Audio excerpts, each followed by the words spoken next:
Ma question s'adresse à Madame la ministre de la Culture. Madame la ministre, 152 suppressions de postes viennent d'être annoncées dans le groupe Centre-France. Ouest France et Bras, pour ne citer qu'eux, préparent aussi ce qu'ils appellent pudiquement des plans de transformation. Pour mon seul département de la Haute-Vienne, ce sont 13 suppressions, dont 7 à la rédaction, avec pour conséquence la fermeture des 2 dernières agences locales. Ailleurs, plus au sud, c'est un maire fraîchement élu qui supprime tout partenariat avec la Dépêche du Midi, ainsi que les accréditations des journalistes pour couvrir les événements culturels de sa propre ville. Nos territoires, déjà gangrénés par le populisme, sont en passe de devenir des déserts médiatiques où les réseaux sociaux seront l'unique source d'information, avec toute la dépendance et le recul des comportements civiques que cela engendre. Par nature, géographiquement et socialement proches des habitants, les médias locaux facilitent l'accès à l'information et au débat sur des politiques qui touchent directement le quotidien de nos concitoyens. Une démocratie ne peut survivre sans médias de proximité, pluriels et indépendants.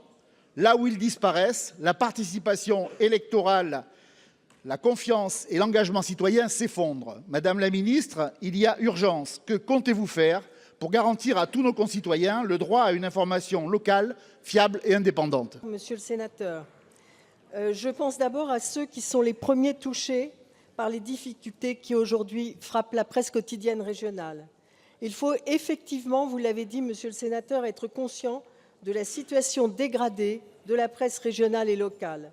Le gouvernement y est particulièrement attentif et les annonces du groupe Centre-France sont, vous avez raison, un signal d'alarme. Ce n'est pas seulement pour nous une inquiétude locale, la question est celle de la vitalité de notre démocratie.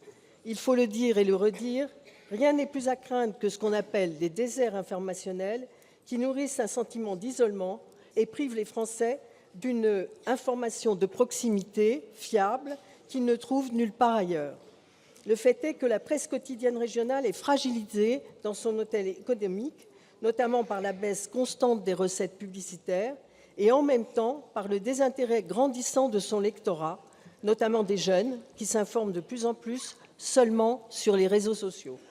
Je souhaite que soient facilitées des avancées concrètes le plus rapidement possible.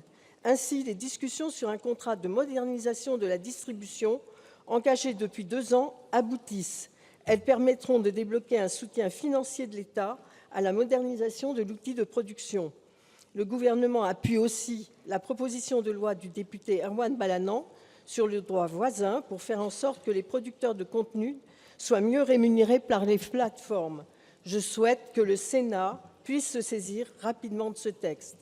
Je reste aussi très vigilante en ce qui concerne l'évolution des tarifs postaux pour la presse. Les travaux ont été engagés pour ce qui concerne l'après 2026 et des concertations doivent être reprises prochainement.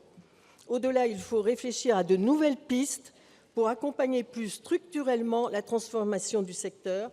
Le modèle de la presse régionale est encore très lié au papier, dont les volumes ne cessent de décroître. On sait qu'un des chantiers prioritaires est d'accompagner sa transition numérique, comme ses relations avec les plateformes. J'y travaille, croyez-le, en concertation avec toutes les parties prenantes. Madame la ministre, il est effectivement urgent d'agir. Dans un marché cannibalisé par les GAFAM, il faut des accords contraignants avec ces géants du numérique pour financer l'information de proximité. Et il faut réviser les critères d'aide à la presse pour mieux soutenir les titres ancrés dans les territoires. 2 mesures concrètes, par exemple, allez-vous les prendre pour ne pas précipiter nos territoires vers les déserts informationnels? Madame la ministre, chers collègues, Céline Dion va donner 16 concerts à Paris. 9 millions de fans ont cherché des places avec un système de tarification dynamique où le prix varie en temps réel selon la demande. Beaucoup sont déçus, j'en vois parmi vous. Parmi d'autres ont payé des billets 3 fois le prix affiché. Qu'importe la place, qu'importe l'endroit. Hier, j'ai vu des places à 12 875 €. Madame la ministre, pouvez-vous nous assurer que les règles de tarification dynamique sont respectées et que cet élan d'amour pour Céline Dion ne se termine pas pour beaucoup à la répression des fraudes? Ensuite, 16 concerts vont générer 130 millions de billetterie, soit 4,5 millions de recettes de taxes. Le Centre national de la musique projette une perception de taxes de plus de 75 millions cette année. Ces recettes sont plafonnées à 58 millions d'euros et l'aide à reverser aux producteurs est exigible même si le plafond est explosé. Ainsi, environ 17 millions d'euros seront prélevés par Bercy et le droit de tirage d'environ 10 millions à verser par le CNM viendra amputer les aides au festival à l'émergence. Ce système est absurde et merci à Céline Dion de nous permettre de le souligner. Car oui, sans réforme, les 16 concerts de Céline Dion affaiblissent mécaniquement l'aide à la création et ce n'est pas la responsabilité de Céline Dion, mais bien celle de votre gouvernement. Alors, Madame la Ministre, entendez-vous réformer ce système et déplafonner les recettes de taxes ? Madame la sénatrice, je vous remercie pour votre question qui touche le domaine de la musique que je sais au cœur de vos engagements. Vous avez évoqué Céline Dion. Je dirais que c'est d'abord un élément de fierté pour la France de penser que cet artiste reprend sa carrière à Paris et en suscitant une telle passion. Vous faites allusion, Madame la sénatrice, au modèle économique du Centre national de la musique. Il est en effet le bras armé du déploiement des politiques publiques de soutien à la filière musicale. Il est essentiel, bien sûr, d'en assurer la pérennité. Vous le savez, l'année 2026 a prévu un rééquilibrage entre les ressources budgétaires et fiscales du CNM. Il est, je le rappelle, financé par l'État, les organismes de gestion collective et précisément deux taxes affectées, la taxe sur la billetterie et la taxe streaming. Elle devrait apporter 79 millions d'euros de ressources à l'établissement en 2026 grâce à un relèvement de plafond de 8 millions inscrit en loi de finances 2026, auquel s'ajoutent 22 millions d'euros de subventions. L'établissement franchit donc cette année un seuil de 100 millions d'euros de moyens alloués au service des politiques publiques de la musique. Ces moyens suivent une trajectoire largement haussière depuis la création de l'établissement, en dehors de la crise sanitaire, bien évidemment. Compte tenu du dynamisme de ce secteur dont nous nous réjouissons ici, le rendement prévisionnel des taxes inscrit en loi de finances 2026 pourrait en effet être dépassé. Dans la mesure où le modèle économique du CNM est fondé sur une redistribution automatique de 60% des recettes de la taxe de la billetterie aux acteurs redevables dits droits de tirage, cela a également un impact, bien sûr, sur les dépenses de l'établissement, tout en demeurant, je le précise, largement soutenable. Néanmoins, nous devons retravailler, c'est certain, sur un meilleur usage de ces deux recettes indispensables. Je m'y emploierai. Madame la Ministre, pour l'instant, j'entends plutôt le refrain « on ne change pas » dans votre bouche. Mais je vous le dis, ce n'est plus un titre entendable par les acteurs qui sont réunis aujourd'hui au démarrage du Printemps de Bourges, qui démarre la saison des festivals. Vous le savez, 50% des festivals qui font le plein sont aujourd'hui déficitaires. L'un festival sur deux est déficitaire, les salles de spectacle ferment. Donc aujourd'hui, vous devez vous mobiliser. On doit soutenir l'émergence et on doit plutôt entendre pour les acteurs, rendez-vous dans un autre monde plutôt que on ne change pas, tel est votre défi. Nous serons à vos côtés si vous souhaitez réformer. Monsieur le ministre du Travail et des Solidarités, vos décisions ne sont pas des lignes budgétaires. À La Réunion, ce sont des vies que l'on fragilise. L'INSEE le confirme, la suppression de 1100 parcours emploi compétences en 2025 fait déjà reculer l'emploi public.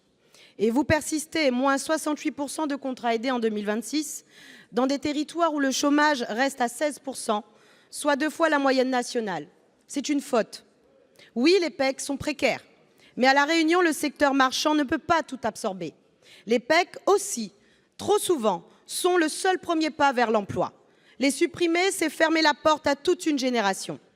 C'est aussi mettre nos communes à genoux. Demain, qui sera dans nos écoles? Qui accompagnera nos enfants? À Saint-Denis, nous avons fait le choix d'une ATSEM par classe, parce que nos enfants ont moins d'opportunités qu'ailleurs. Ils ont donc besoin de plus de présence, de plus d'accompagnement, de plus de République. Avec vos coupes, ce ne sera plus possible. Qui entretiendra nos espaces publics, encore une fois dans des territoires parmi les plus verts de France? Qui accompagnera nos aînés dans un secteur médico-social en pleine explosion? Car derrière chaque PEC, monsieur le ministre, il y a un service public qui tient. Et comme si cela ne suffisait pas, On affaiblit à de nouveau le logement. 50 000 Réunionnais attendent un logement social et l'on réduit de 40 % la ligne budgétaire unique en 2026. Moins d'emplois, moins de logements, mais toujours plus de vie chère. Finalement, quelle est votre stratégie pour les Outre-mer?